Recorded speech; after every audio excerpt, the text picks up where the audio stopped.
LB music present. जमाने भर में मिलते हैं आशिक कई, मगर वतन से खूबसूरत कोई सनम नहीं होता। जमाने भर में मिलते हैं आशिक कई, मगर वतन से खूबसूरत कोई सनम नहीं होता। नोटों में भी लिपटकर सोने में सिमटकर मरे हैं कई, नोटों में भी लिपटकर सोने में सिमटकर मरे हैं कई, मगर तिरंगे से खूबसूरत कोई कफन नहीं होता, कोई कफन नहीं होता।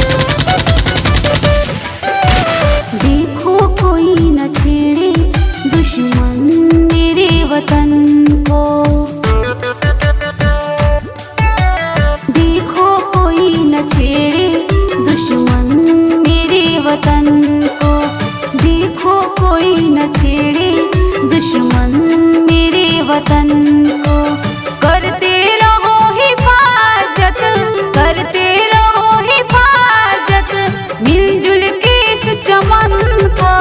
देखो कोई न छेड़े दुश्मन मेरे वतन को, देखो कोई न छेड़े दुश्मन मेरे वतन को।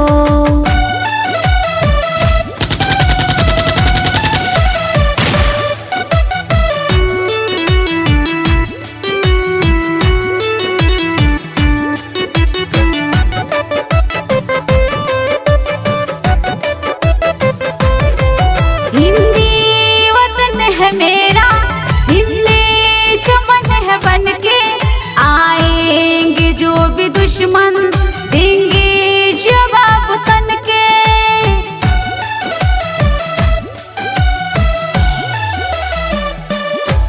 हिंदी वतन है मेरा, हिंदी चमन है बनके, आएंगे जो भी दुश्मन देंगे जवाब तन के। जाकर कोई बता दे, जाकर कोई बता दे भारत की अंजुमन को। देखो कोई न छेड़े दुश्मन मेरे वतन को, देखो कोई न छेड़े दुश्मन मेरे वतन को।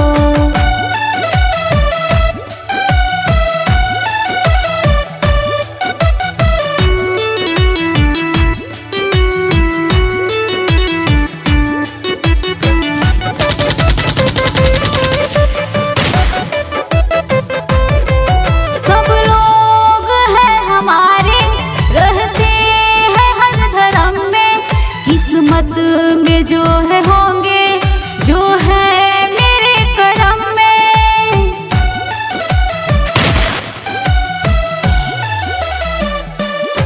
सब लोग हैं हमारे, रहते हैं हर धर्म में, किस्मत में जो है होंगे, जो है मेरे करम में। चलने ना देंगे हरगिज, चलने ना देंगे हरगिज बातिल की बदचलन को। देखो कोई न छेड़े दुश्मन मेरे वतन को, करते रहो हिफाजत मिलजुल के इस चमन को।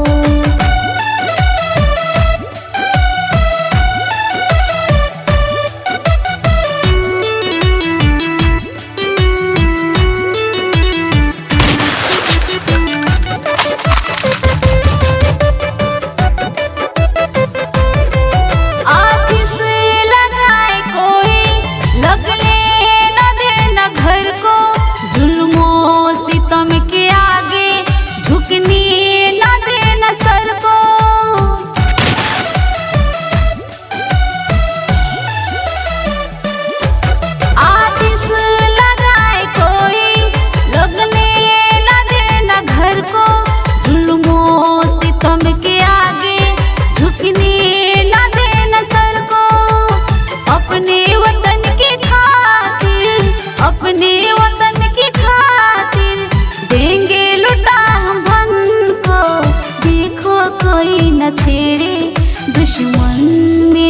वतन को, करते रहो हिफाजत मिलजुल के